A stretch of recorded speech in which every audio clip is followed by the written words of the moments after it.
So I'm here with Rachel Jepson. How are you? I'm good, thank you. Yeah.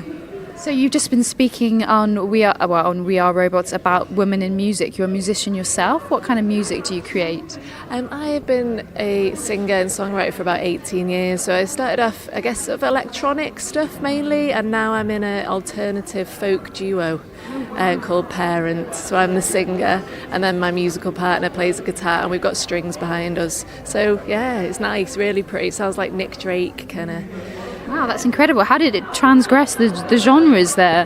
Yeah, I think it just depended on the producer I had, on what kind of mood I was in at the time, what opportunities were around, and then I met Jason, who's my guitarist partner, and he was into like acoustic guitar stuff, so we sort of started writing that, and it felt really natural. Like our lyrics are quite similar, like the stuff we write about is around sort of mental health and feelings, emotions. Wow, so those are topics that, well, 1 in 4 of us actually suffer from. The lyrics, are there a lot of fans that come and listen to you and they're really attuned with your lyrics? There are actually, yeah. So we have people contacting us on Twitter and stuff from Canada, different countries, saying how much our music's affected them. One lady said it was like being rocked to sleep as a child, which was really lovely. And we do write about, depression, but that everything's going to be okay sometimes, and people do relate to it, and they do contact us and they say that they've, been in tears through our gigs and stuff, because it is moving. Well, it's wonderful that you've got a positive, uplifting message with the songs as well. It's quite cathartic as well, creating music.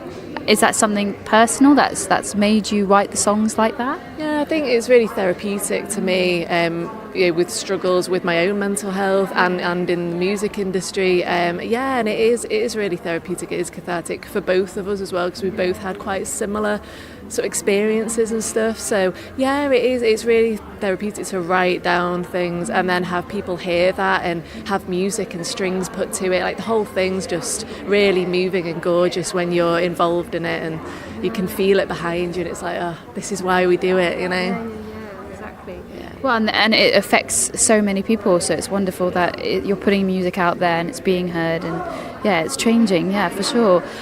With the development of music and the industry nowadays, do you feel that the accessibility of music is a beneficial thing?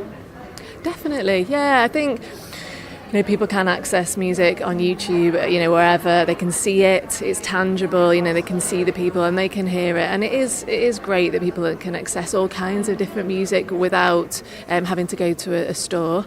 But obviously there's an issue there, isn't there, with the fact that there aren't a lot of record stores. And that's lovely too, isn't it, to be able to search through CDs and stuff. So it could be a double-edged sword, but yeah, I think it is lovely that people can access so much different kind of stuff. And, often if you're on something like Spotify or something like that, it'll come up with a suggestion of something else that's similar that you might like, which you wouldn't normally get. So these kind of developments are good in that way.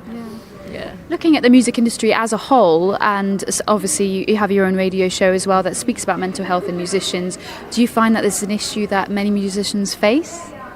I think a lot of the issues are quite similar that certain musicians face. So things like the pressures to make it, struggling to reach a certain goal by a certain time, expectations haven't been met, so they've been in a band for 20 years and it hasn't got anywhere. And then there's a whole question around what is making it for you, what does that mean, what is that goal, and when will you know whether you've reached it or not. So those things are quite a common theme with clients that and musicians that I speak to on my show. Expectations, goals, and did those goals change from when you were younger? Did you start out wanting to make it, get a massive record deal, and is that change with experience and age? Have you settled for something? So all of those things affect mental health massively. People kind of spiral when they don't feel they've made it, basically. Yeah. Well, and some of the other factors that might affect that is also gender equality, which you've just been speaking about in the panel here. What do you think the music industry needs to do?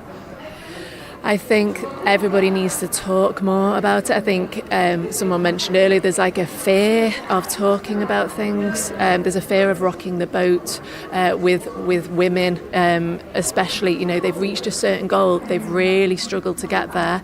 they've got to a certain point in the industry and they don't want to talk about it, they don't want to rock the boat, they don't want to be that woman that's a whistleblower that's causing problems. They've struggled.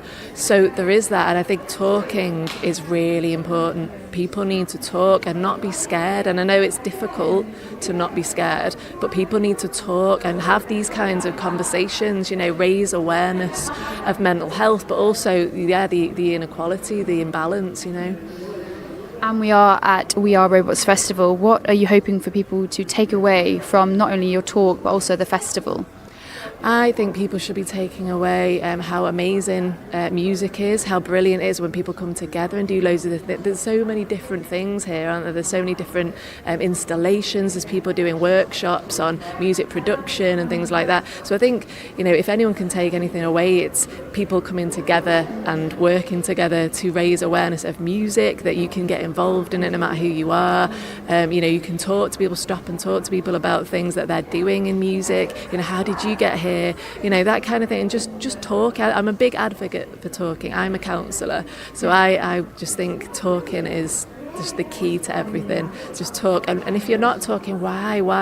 What are you scared of? Are you scared of rocking the boat? Are you scared of speaking up? Question things.